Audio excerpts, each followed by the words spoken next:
Hi Marupsa, hi guys. Good morning. I giving Mneri Aimol. Ngasi fajaba vlog ama semjarakke. Nahan aikoigi dada aikoigi yumda aikoigi tanky aikoina polish tawudu plaster tawudu makhadu loire adu mathak ngasi sat haigidabani adu ngasi sat haigidawri si fajaba vlog semjarakke adu da khara yengminasi ko si makhai si ngasi sat haigidabani duga sida leire leingoi si aigi thabak oire si makai si aina ot khai ga dawbani cement ga mix tawraga manungda yengu si khoina plaster tawbu loi loi khrabani si manungda si yengu si hojik si hojik dada na si ising chingga dawri si tulu sida water pump sida ising chingani aduga a syntax mathak si thanhan ga daba si ani si thanhan gani sida aikoigi aigi angang leire si Othniel Heiba lo wow ingman bagi sida mai hauram aikoi dada khoina yengo si dada na wow ingbudu loire ayuk tani hojik December gi season sidi ingi he Jagani masu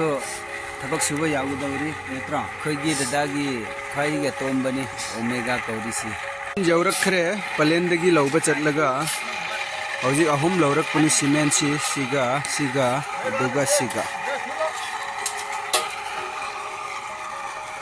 hojik leingoi thangkat pa hore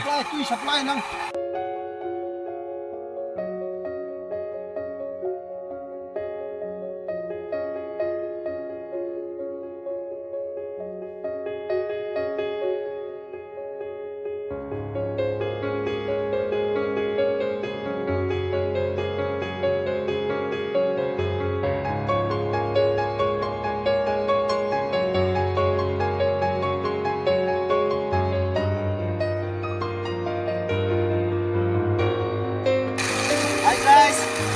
leingoi ka cement mix tawwa hore bani si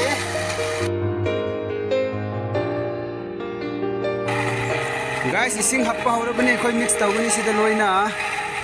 cement ga leingoi mix tawre duga ising happa hore omega na si khoi gi chanu pa omega na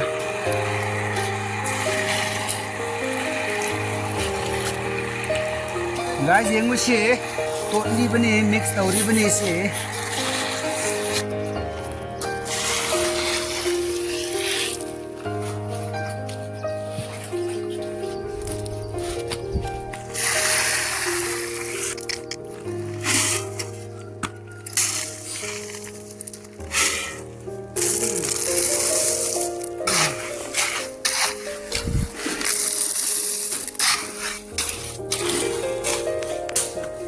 guys yengu hojik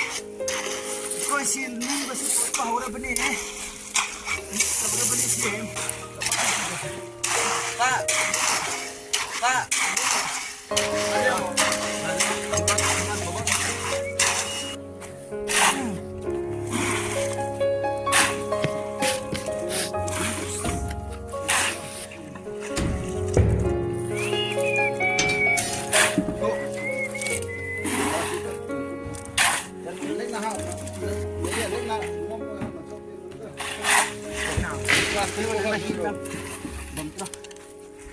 oh apa dia kepasang so apa dia kepasang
mayam sa yeng biu ai khoi tangkai chandri hojik si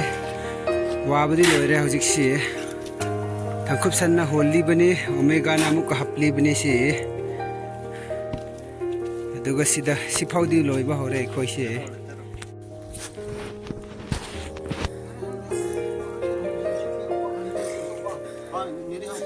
hima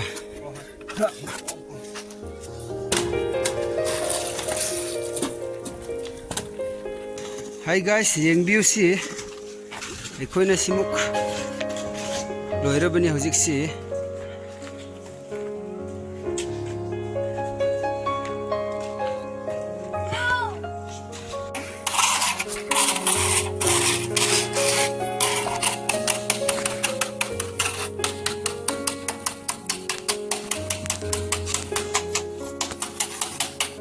angkai hen na changre yengu si sonda dadana leveling tawri semle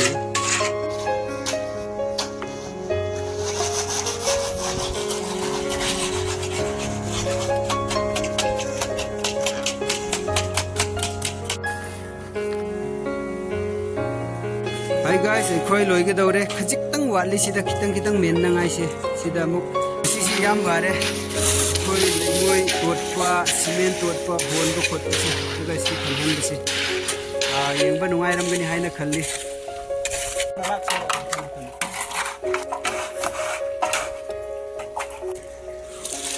Hi guys marupsa yengu ngasi akhona tanky ki shat heiba si loire akhoi gi dana hairi bani si ngasi gi si pawbo loire shat heiba akhoi si